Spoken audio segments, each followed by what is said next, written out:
Hello, my friends. Welcome back to Traffic Jam with Cam. I am so excited that you're back to listen to another episode, and we have got some good stories this week. This week's episode is going to be about the world's worst roommates. It's going to be good. But before we jump into that, I'll just give a quick wrap up of my week.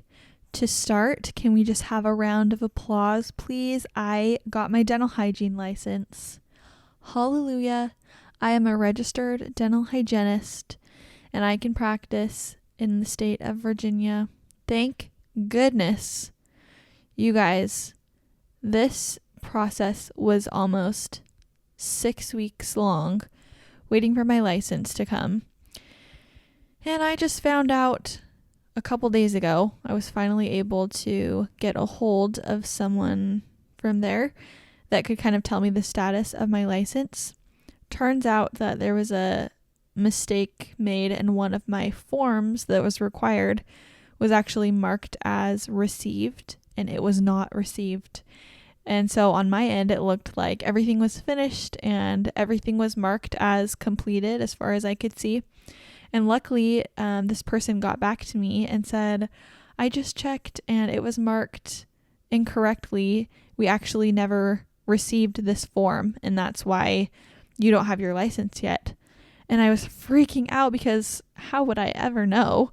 I would have no idea that they hadn't received it if she didn't get back to me. So I'm so grateful that I got a response from someone, and I was able to make phone calls and send some emails and get the right form sent again to the board so that they could have all the information that they needed. And I told them my situation, that I was scheduled to start working next week, and they were able to expedite it and get my license approved today. So thank goodness for that. I am just so grateful for the way it worked out. Of course, I knew that it was going to work out some way, whether I was able to start work next week on the day that I was scheduled or not. Somehow things would be worked out, and I'm just grateful that it happened in the nick of time. Another fun thing about this week is it happened earlier this week. Adam had the genius idea to make pasta homemade. We are both big pasta fans. If I had to choose one meal to eat for the rest of my life, it would hands down be pasta. No questions asked. And we really like to cook and make dinner and food and bake at home. And that's something that we really both enjoy, and we enjoy doing together. So he had the great idea to make some homemade pasta noodles, which we have never done before. And they turned out so good for our first time, and it was so fun to make the dough, and then we rolled them out super thin. We cut up the dough and rolled out those pieces super thin, cut them into strips, and then you just let them dry for 30 minutes, and you boil some water, throw them in the boiling water for 1 to 2 minutes. They cook so fast, and it was very delicious. It tastes different than dry pasta that you get in a box, and so it was really good, but the taste was different. So that was really interesting and a cool thing to try. I think we will definitely try that again. All right, it's time for the traffic jam of the week. This week we have 2 traffic jams. I have a funny one and also a more serious one. So we'll start with the funny one. Has anybody ever heard of oak mites before? Just the name itself is disgusting, and I just feel like only by hearing the name you already know that it's gross. But I just learned about these a couple days ago. I never thought that I was very prone to getting mosquito bites. Like, I've gotten the normal amount of mosquito bites in my life, but I know that some people just really get them a lot. And I never thought I was one of those people. But living here in Northern Virginia, I have gotten so many this summer.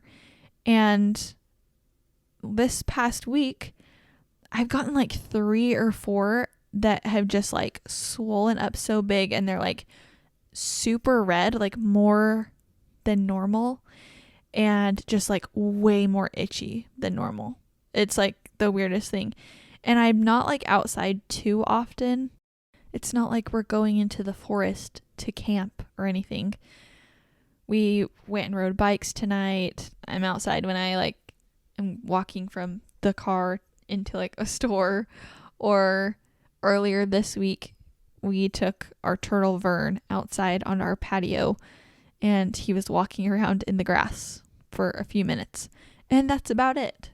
So this week I've just been wondering why the heck I have so many bites and why they are so itchy and red and terrible.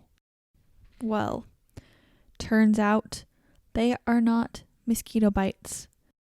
If you did not know, this year all of the cicadas came out. And if you are from the West, you probably haven't heard of cicadas, haven't heard them, haven't seen them maybe. I had never seen one before, but I had heard them on a trip to Texas once, but I'd never seen them. I just knew they were loud. I've heard you can hear them at night, but really there's not enough to ever see them. But when we moved to DC this summer, or in the spring, I guess, everyone was saying, oh, this is a terrible time to move. There are cicadas everywhere. They're like coming out of the ground.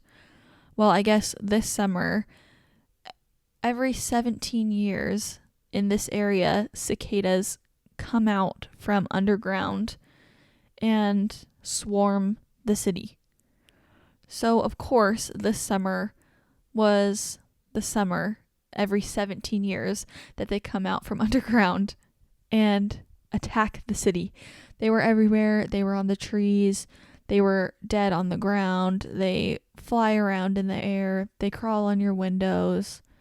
They're horrible. They're like big beetles that fly, and they have red, beady eyes. They're gigantic, and they're super loud.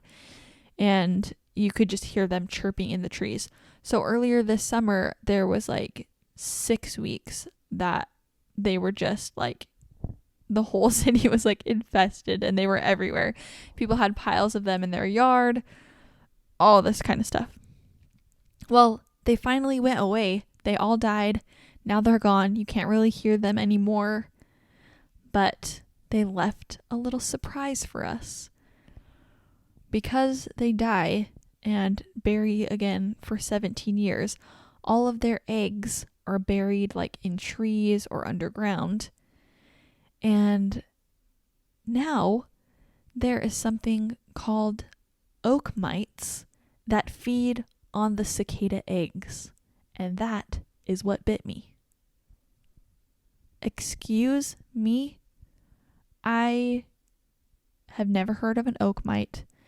I do not want to see what it looks like. And I do not want it anywhere close to my body. Yet, there is a huge bite on the back of one of my knees. There's one on my arm, and there's 2 right next to each other on my butt. Horrible. Makes me never want to go outside ever again. Okay, now we'll move on to the more serious traffic jam. Aside from the good bug mite story, I really wanted to share something that has been on my mind, and this podcast is a good place for me to be like goofy and have fun, but this week I just thought that I wanted to share this more serious traffic jam because I know how I feel when people share their struggles, and I can relate. And so obviously helping people feel like they're not the only one is a big part of the podcast. So this week's kind of serious traffic jam will be that. I have always been a pretty happy person. I would consider myself positive and optimistic and good at seeing the good. I really like to smile. I just feel like I've generally always been a happy person. And moving across the country has been way harder than I thought it would be. I grew up in Idaho. I lived there pretty much all of my life. And I've always been excited about traveling and living somewhere new when I grow up, which is now. I wanted to be in a new place and experience different cultures. I wanted to get to know lots of cities. So I'd been so excited for that for so long and was kind of gearing up for this new time in my life where I'd be living in a huge city that I don't think I was prepared for the hard parts of living in a new place. It has been so difficult to be far away from family and all my best friends and from the home that I had gotten so used to, of course. But of course it's been amazing to explore this area as well. Like, Adam and I have gotten to do the touristy things. We've gotten to go on trips. We've been to Baltimore and Philadelphia already. So we already have so many fun memories, and we've also made some great friends through going to church. But yeah, it's been a really difficult adjustment, especially with just finishing school and not going to college anymore, which is like your whole life, right? And then not starting work right away. So I know that this in-between time is a time for me to grow and figure out who I am outside of college and my home also, which is such a good thing. I know that this is how I'm supposed to be growing right now. There have been quite a few days since being here that I have just felt really anxious and really sad. And kind of my initial thought is it feels like there's not a reason. Like I feel like, I'm just anxious or sad, but there's no reason for it, so it doesn't make sense. And I get kind of frustrated with myself.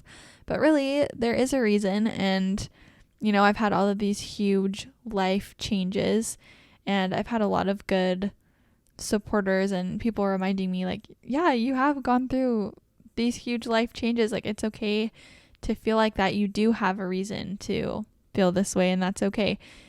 That has really helped me to realize, yeah, it's okay to be feeling like that right now, even though it's scary. It's so scary to feel anxious and sad in a different way. It's scary when it's something unfamiliar or you haven't felt it before and you just don't know how to deal with it. I can tell you that is what I am going through right now. And I just want to tell you that if you're going through something similar, or if you're feeling anxious or sad or nervous or whatever, that you aren't the only one. You are so not alone in how you're feeling, and it is okay to feel that way. Maybe that is just the season of life that you're going through right now. I keep reminding myself that this is the season I'm in right now, and that it doesn't define who I am. I was talking to my mom the other day, and she reminded me of that too. She said that doesn't define who you are. That's just something that you're feeling right now, but don't let that make you think that that's who you are now. And that was so reassuring to me. And I know that I can keep working towards being my happy and my true self, and hope that I'll start to kind of feel like myself again. And yeah, I just encourage you to try to do the same thing. And we're going to keep working, and we're going to keep trying. And I just saw the best video the other day on Instagram. I follow this girl who is a cancer survivor, and she posted on her Instagram the other day that something that helps her is smiling with your teeth for 10 seconds.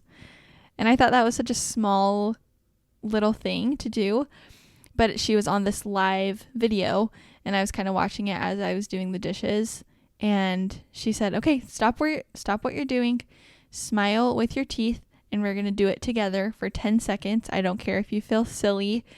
And she counted to 10 and said, don't you just feel so much better?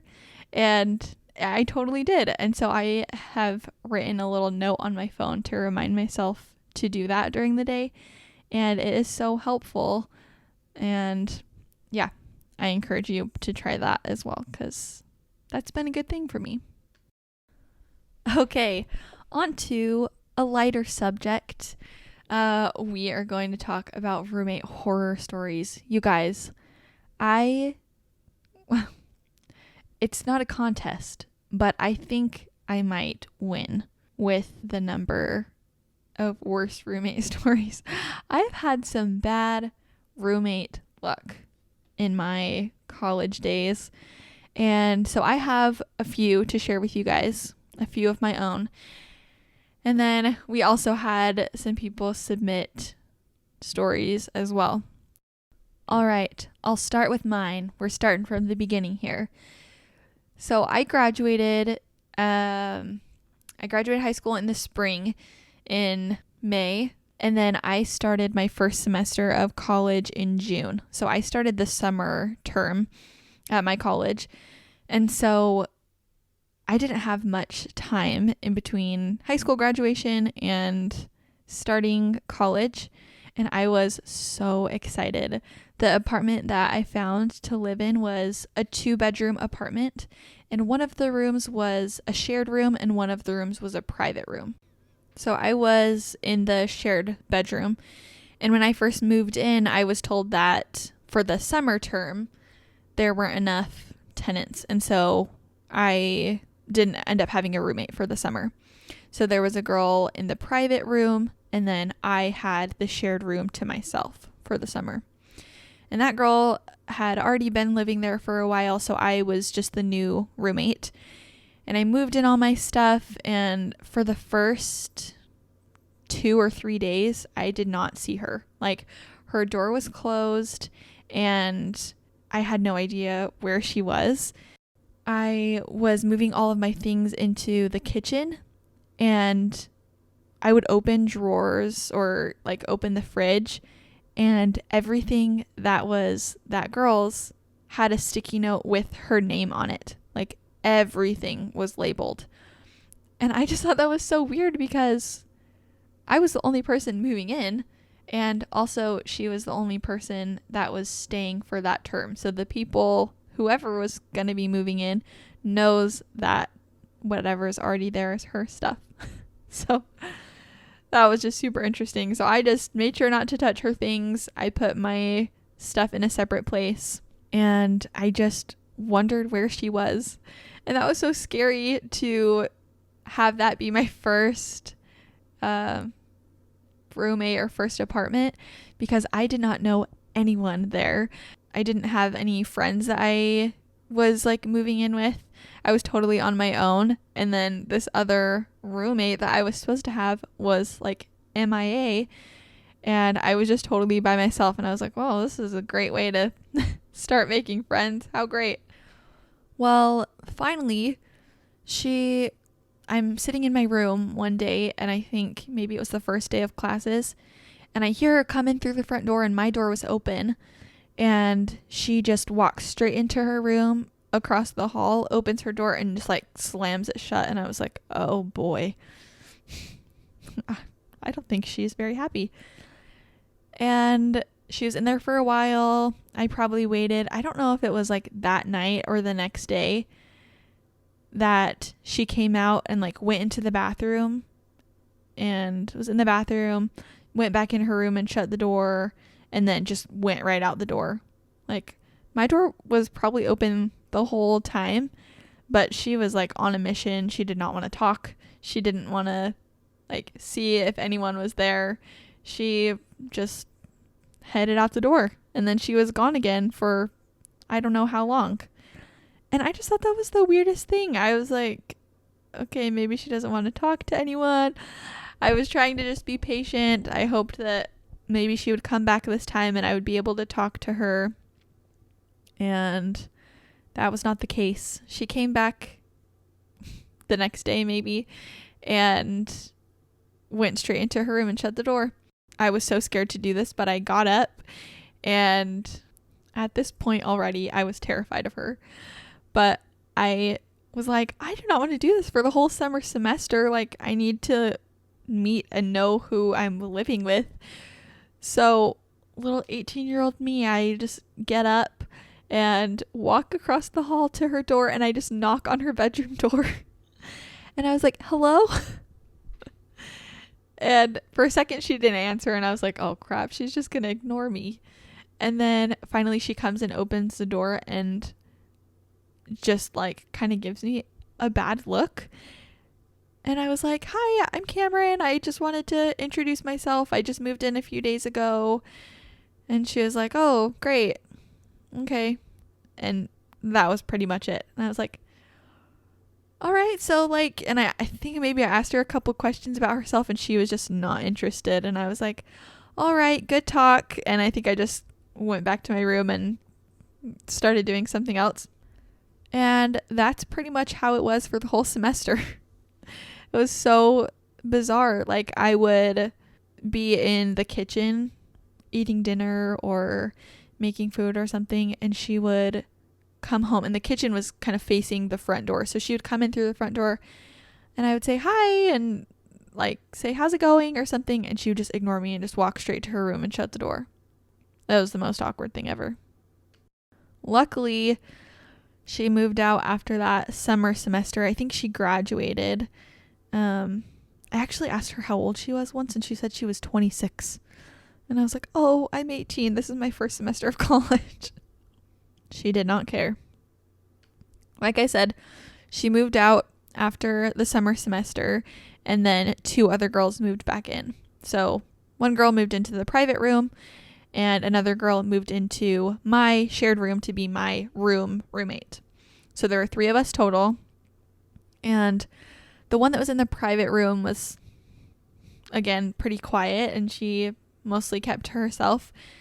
And then my roommate was very talkative, and she really liked to talk about history, politics, boy drama that wasn't real, and yeah, she was an interesting girl. And also she would make fun of me for calling home. Like, I would talk to my mom and my sister on the phone pretty frequently, maybe like once a day. And she would just make comments about it all the time. Anytime I would be in the room and like my sister would call me or something, I would leave the room or like put headphones in so that I wasn't being loud. And she would just make comments like, oh, they're calling you again? Or like, I would come back in from being on the phone and she's like, oh, you're on the phone with your family again? Like, you talk to them so much. I can't believe you talk to them like every day. And I was like, well, yeah, like, I just want to like tell them how my day is going, or my sister will call me to ask me a question, or my mom will call me to ask how I like college. Like, I don't know. I'm really close like with my mom and my sister, and so I don't know.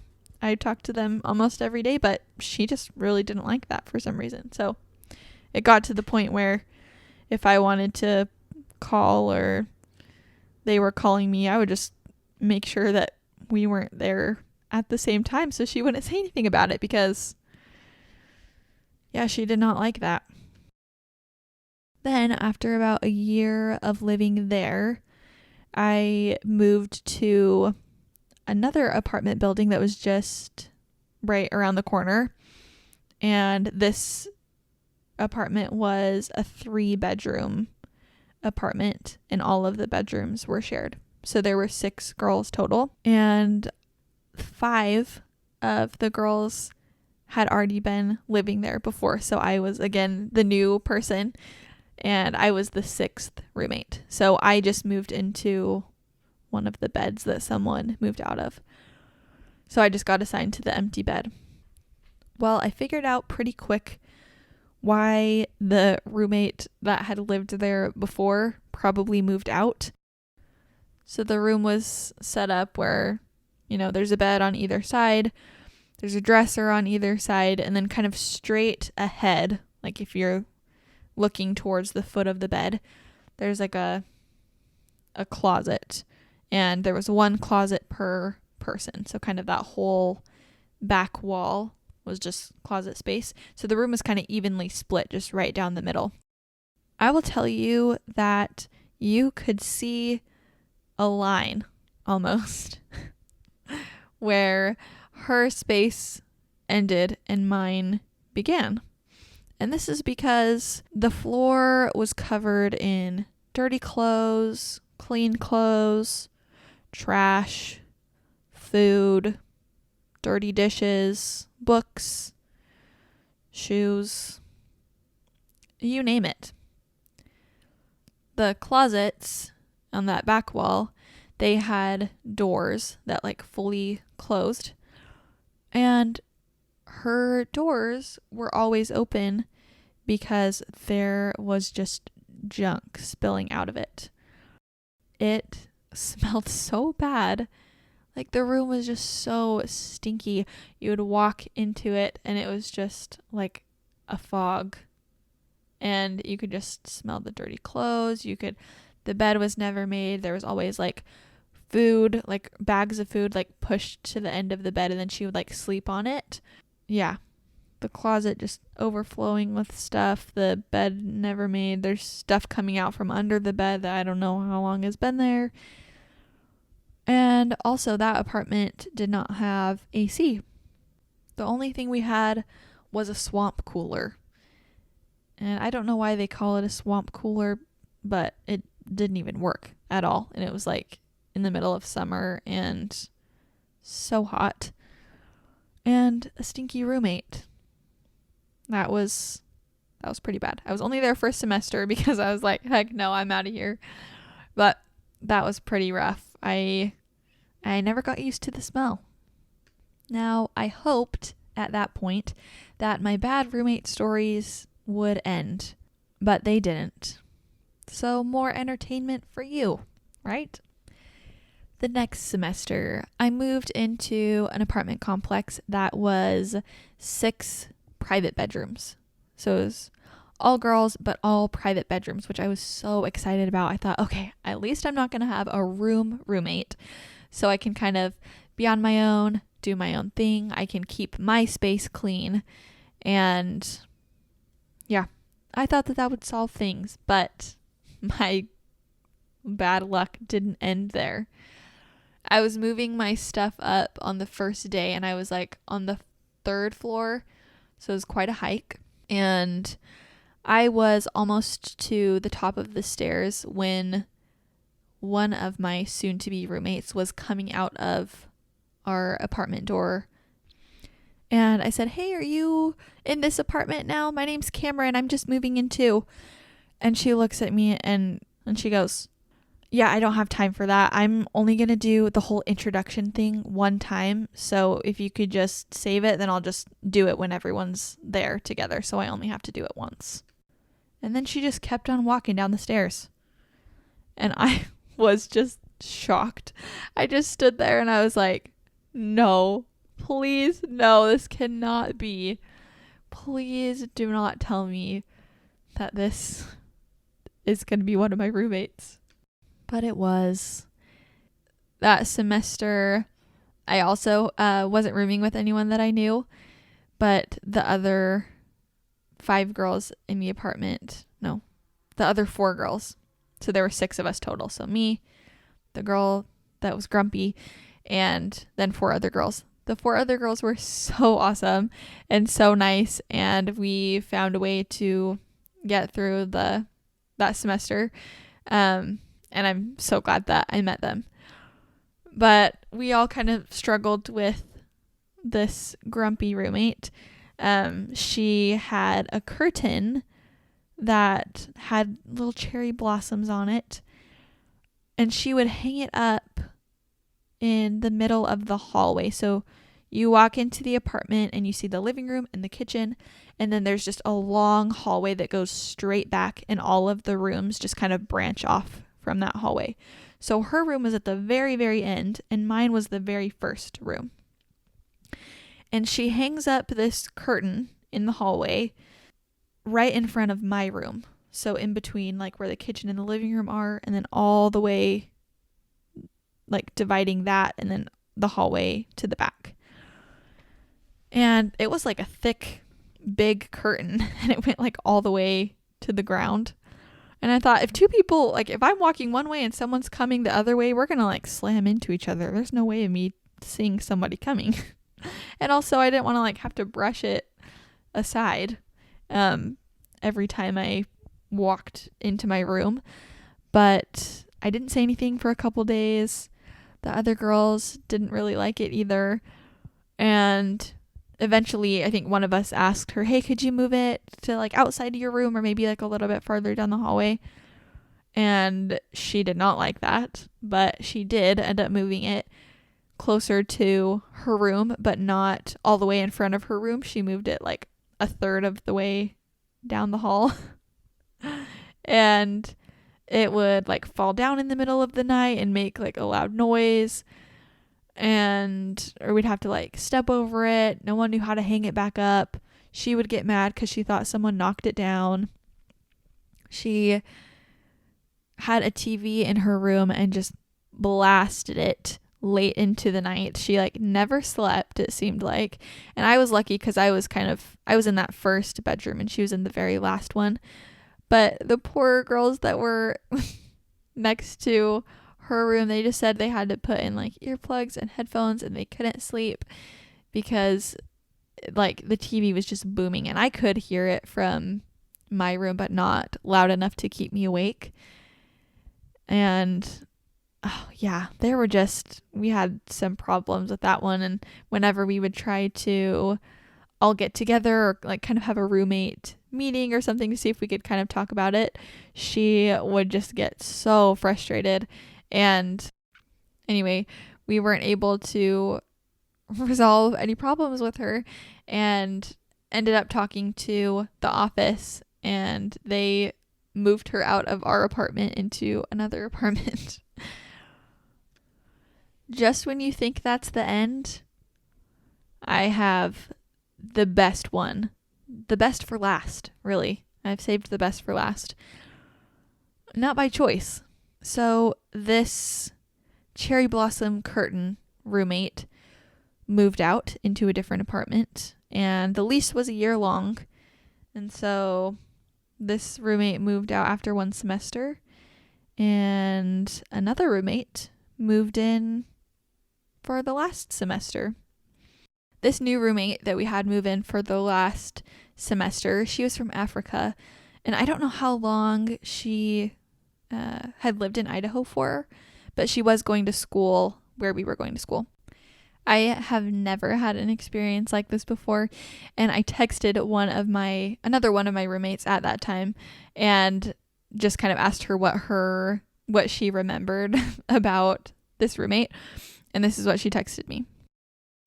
I remember she left sardines on the counter for days. She would cook in the middle of the night and bang all the pots and pans. She started I don't know how many fires. I will just say this is very true. She made very interesting ethnic food, and she would have like fish, like sardines, like a bucket of sardines that she would cook with. And they would just kind of be floating in the top, in the water. And she would just leave this bucket on our kitchen counter, like for days. It would just sit out. And there were fish in there.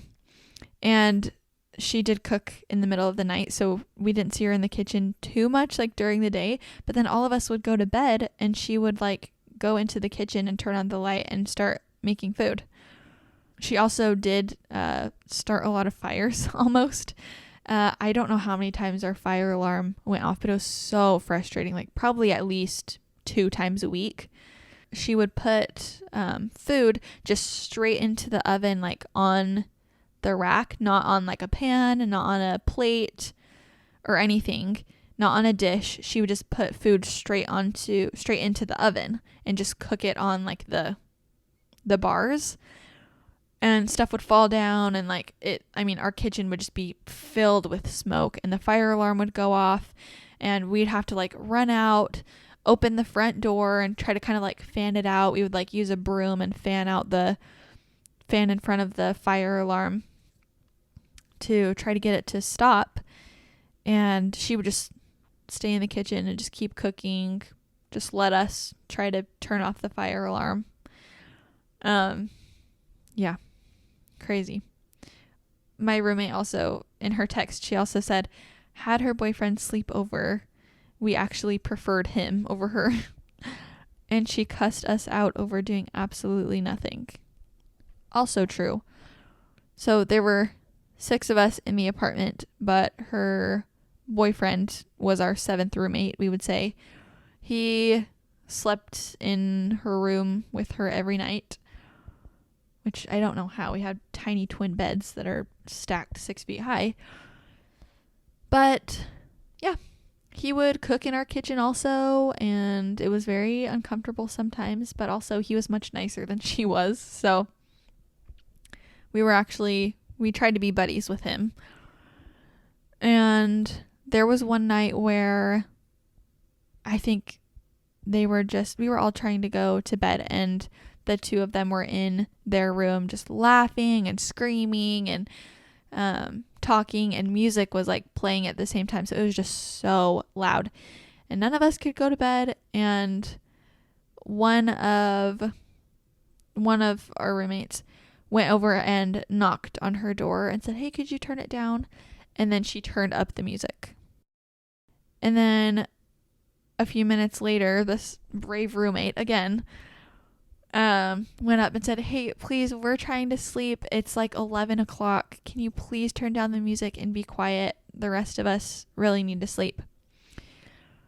And a couple of us are like kind of peeking out our door to see what happens. And the girl opens the bedroom door. She swings it open and just gets right in this other roommate's face, the one that was asking her to be quiet. She gets right in her face and she's like, "Excuse me." And she started like clapping in her face and was like, "You can't tell me what to do. You think that you're so goody and all this stuff," and just started making up all these crazy things. And the roommate was like, "Wait, we're all just trying to go to bed. Like, I'm not trying to cause problems with you. I don't want anything, like, I don't want you to take it the wrong way. We're just like asking you to, if you'll turn it down, because we really are just trying to sleep." And she would not listen. She just kept screaming and yelling, and she's like, "If you knock on my door one more time, I'm gonna kill you," and just was making like these threats, and all of us were just terrified. The boyfriend wasn't saying anything. He was just kind of sitting there watching.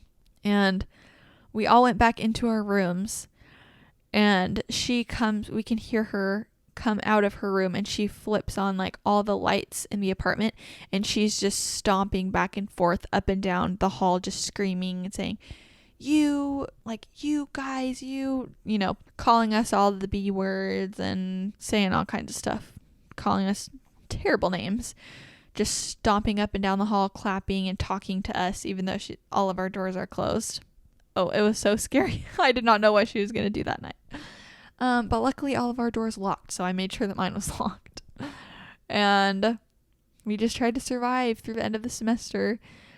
And we didn't want to complain to the office again, because we had already gone to the office about the roommate from the last semester, because we were having so many problems with her.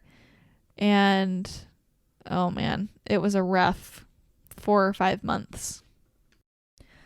All right. Well, now that we're this far into the episode and I am done with my stories, I will read a couple that were sent in. We have some good ones.